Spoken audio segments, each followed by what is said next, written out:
ये चुनाव मेरी जिंदगी और मौत का चुनाव है और मैं मरने से नहीं डरता और ना ही किसी को मारने से मैं डरता हूं। सोच समझकर कोई भी भाई गद्दारी करना, क्योंकि मेरे दुश्मनी बहुत महंगी पड़ेगी। अब ये चुनाव में तेलंगाना की जनता के आशीर्वाद से अगर भारतीय जनता पार्टी की गवर्नमेंट तेलंगाना में अगर बन गई तो ये ओवैसी किसके पैर पकड़ेंगे? किसके पैर पकड़ेंगे? ये चूहों को हम पैर पकड़ने नहीं देंगे। इन गद्दारों को तो हम देश के बाहर निकालेंगे। ये बात ध्यान रखना। क्यों? क्योंकि जो आतंकवादी का सपोर्ट करता है, ऐसे आतंकवादियों से हम दोस्ती नहीं। इन आतंकवादियों को तो 72 हूरों के पास हम पहुंचाते हैं।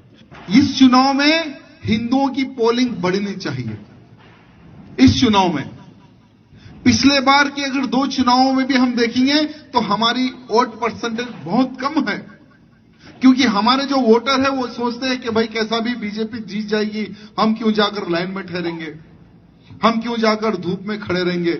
लेकिन उनकी सोच को आपको बदलना है, उनके विचारों को आपको बदलना है। उनको यह कहना है कि ये दुश्मन जो हमारी गौ को काटते हैं, लव जिहाद करते हैं, धर्मांतरण करते हैं, ये दुश्मन 70,000 इनकी वोटों से गिनती होती है और हमारी गिनती 0 से होती है। 18 से और अब हम अभी तक का जो देखेंगे, माइनॉरिटी वोट बैंक बढ़ चुका है। 15,000 से 17,000 बोकसिंग वोटों को बढ़ाया गया है गोशामेल विधानसभा में, क्योंकि इन्होंने कैलकुलेशन किया 18 के चुनाव का कि 18 में माइनॉरिटी वोट 2 जगह बटा, इसलिए नुकसान हुआ। इसलिए अब माइनॉरिटी को 1 साइड गिराना है और गोशामेल में जो हरा झंडा है उसको लहराना है। उनका ये टारगेट है।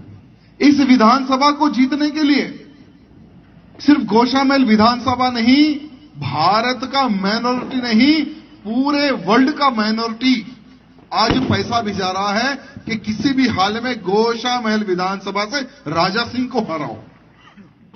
जब मैं जेल में था तो बहुत सारे पुराने शहर में लोग कहते थे कि हम सर कलम करेंगे बेटा, हमारी बकरे की गर्दन नहीं है हमारी, जो हमारी गर्दन तक तुम्हारी छुरी आ जाए। छुरी आने से पहले हम हाथ गायब कर देते हैं, छुरी आने से पहले हम हाथ गायब कर देते हैं। क्योंकि पिछले 10 सालों से मैं आपकी सेवा के लिए खड़ा हुआ हूं।